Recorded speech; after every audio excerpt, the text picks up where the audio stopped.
बीती रात दोराहा में दिल्ली अमृतसर राष्ट्रीय राजमार्ग पर हाईटेक चेकिंग के दौरान खन्ना पुलिस द्वारा आर्टिका कार से 1 क्विंटल 66 किलोग्राम चांदी बरामद की गई। बरामद की गई इस चांदी की कीमत करीब 1.5 करोड़ रुपए बताई जा रही है। जानकारी के अनुसार इस कार में 2 लोग सवार थे जो आगरा से अमृतसर जा रहे थे।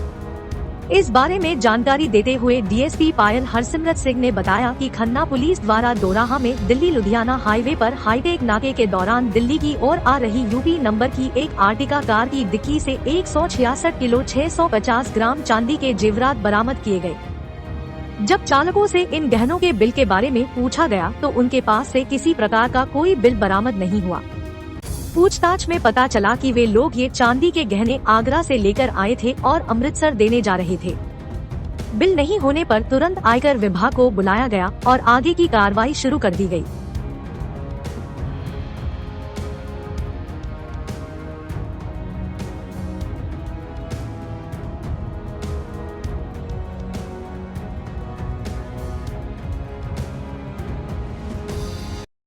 हाईटेक नाके की टीम एएसआई सुखवीर की निगरानी हेठ जिहड़ा उन्होंने कल दोराहे विखे नाका लगाया सीगा शामी, जिस दे तहत कल दौराने चैकिंग एक यूपी नंबर की अर्टिगा गड्डी जिहड़ी रोकी गई सीगी।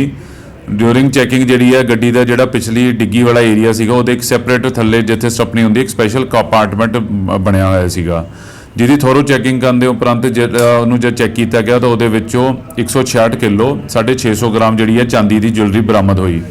गड्डी विच 2 ਜਿਹੜੇ सवार कर रहे ਸੀਗੇ, जिन्हां चों एक ड्राइवर ਸੀਗਾ ਤੇ ਇੱਕ ਉਹਦੇ ਨਾਲ ਸੀਗਾ। ਇਹ ਦੋਨੋਂ ਨਿਊ ਆਗਰਾ ਦੇ ਰਹਿਣ ਵਾਲੇ ਸੀਗੇ।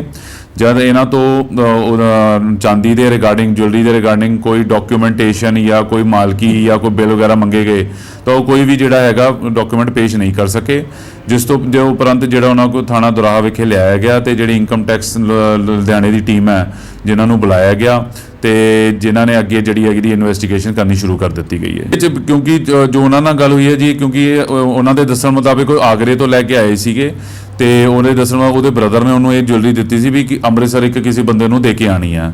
बट ਜਦੋਂ ਉਹ ਨੰਬਰਾਂ ਤੇ ਆਪਾਂ ਸੰਪਰਕ ਕਰਨ ਦੀ ਕੋਸ਼ਿਸ਼ ਕੀਤੀ ਉਹਨਾਂ ਨੰਬਰਾਂ ਤੇ ਸੰਪਰਕ ਨਹੀਂ ਹੋ ਸਕਿਆ।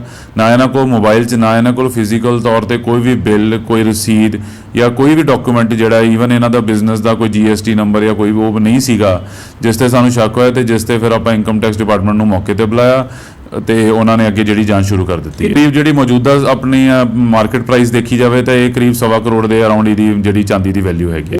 ਪਿੱਛੇ ਵੀ ਹੋਈ ਹੋਊਗੀ ਜੀ, ਦੂਜੇ ਜ਼ਿਲ੍ਹਿਆਂ 'ਚ ਹੋ ਸਕਦੀ ਹੋਈ ਹੋਊਗੀ, ਪਰ ਉਹ ਕੰਪਾਰਟਮੈਂਟ ਹੀ ਇੰਨੀ ਸਫਾਈ ਨਾਲ ਬਣਿਆ ਹੋਇਆ ਸੀਗਾ, ਉਹਨਾਂ ਨੂੰ ਨਟਾਂ ਨਾਲ ਕੱਸਿਆ ਹੋਇਆ ਸੀਗਾ ਕਿ ਆਮ ਚੈਕਿੰਗ ਕਰਨ ਵਾਲੇ ਬੰਦੇ ਨੂੰ ਇਹੀ ਲੱਗੇਗਾ ਕਿ ਜਿੱਦਾਂ ਉਹ ਸਟੱਪਣੀ ਦਾ ਜਾਂ ਥੱਲੇ ਆਮ ਬੋਰਡ ਹੈਗਾ, ਕਿਉਂਕਿ ਉੱਪਰ ਮੈਟ ਵਗੈਰਾ ਵਿਛਾਇਆ ਸੀਗਾ। ਬਟ ਮੁੰਡਿਆਂ ਨੇ ਬਹੁਤ ਹੀ ਬਰੀਕੀ ਨਾਲ ਤੇ ਚੰਗੀ ਤਰ੍ਹਾਂ ਗੱਡੀ ਦੀ ਜਦ ਚੈਕਿੰਗ ਕੀਤੀ ਤਾਂ ਉਹਨਾਂ ਨੂੰ ਸ਼ੱਕ ਹੋਇਆ, ਕਿਉਂਕਿ ਆਮ ਤੌਰ ਤੇ ਇੱਦਾਂ ਕਦੀ ਵੀ ਥੱਲੇ ਸਟੀਲ ਦੀ ਪਲੇਟਿੰਗ ਨਹੀਂ ਹੁੰਦੀ ਤੇ ਜਦੋਂ ਉਹਨੂੰ ਚੈੱਕ ਕਰਕੇ ਨਟ ਖੋਲੇ ਗਏ ਤਾਂ ਉਹਦੇ ਵਿੱਚੋਂ ਚਾਂਦੀ ਜਿਹੜੀ ਬਰਾਮਦ ਹੋਈ ਹੈ। ਨਹੀਂ ਦੇਖੋ ਜੀ, ਇਹ ਪਤਾ ਲੱਗੇਗਾ ਕਿਉਂਕਿ ਦੇਖੋ ਇੰਟਰ ਡਿਸਟ੍ਰਿਕਟ ਹੈਗਾ, ਆਗਰੇ ਤੋਂ ਆਇਆ ਤੇ ਜੇ ਬੰਦੇ ਦਾ ਜੈਨੂਇਨ ਹੁੰਦਾ ਤਾਂ ਕਦੀ ਇੱਦਾਂ ਲੁਕੋ ਕੇ ਨਹੀਂ ਲੈ ਕੇ ਜਾਂਦਾ। ਸੋ ਇਹਦੇ ਪਿੱਛੇ ਕੁਝ ਨਾ ਕੁਝ ਹੋਏਗਾ ਤਾਂ ਆਪਾਂ ਕੰਟੀਨਿਊਸ ਇਨ ਟੱਚ ਹੈਗੇ ਆ ਇਨਕਮ ਟੈਕਸ ਡਿਪਾਰਟਮੈਂਟ ਨਾਲ, ਜੋ ਵੀ ਅੱਗੇ ਫਰਦਰ ਆਊਗੀ ਉਹਦੇ ਅਕੋਰਡਿੰਗਲੀ ਜਿਹੜੀ ਕਾਰਵਾਈ ਅਮਲ ਜਾਂਦੀ ਜਾਏਗੀ। ਪੁਲਿਸ ਵੱਲੋਂ ਕੀ ਕਾਰਵਾਈ ਕੀਤੀ ਗਈ? ਅਰੇ ਫਿਲਹਾਲ ਆਪਾਂ DDR ਪਾ ਕੇ ਜੀ, ਕਿਉਂਕਿ ਅਨਆਥੋਰਾਈਜ਼ਡ ਇਨਕਮ ਇੱਕ ਤਰ੍ਹਾਂ ਦੀ ਕੋਈ ਬਿਜ਼ਨਸ ਨਹੀਂ ਉਹ ਪ੍ਰੂਵ ਕਰ ਸਕੇ ਤਾਂ ਇਨਕਮ ਟੈਕਸ ਡਿਪਾਰਟਮੈਂਟ ਕਰ ਰਹੀ ਹੈ। ਜੋ ਫਰਦਰ ਉਹਨਾਂ ਵੱਲੋਂ ਜੋ ਆਪਾਂ ਪੂਰੀ ਕੋਆਪਰੇਟ ਕਰ ਰਹੇ ਹਾਂ, ਜੋ ਉਹਨਾਂ ਵੱਲੋਂ ਹੋਊਗੀ ਅੱਗੇ ਕਾਰਵਾਈ ਲਿਆਵਾਂਗੇ।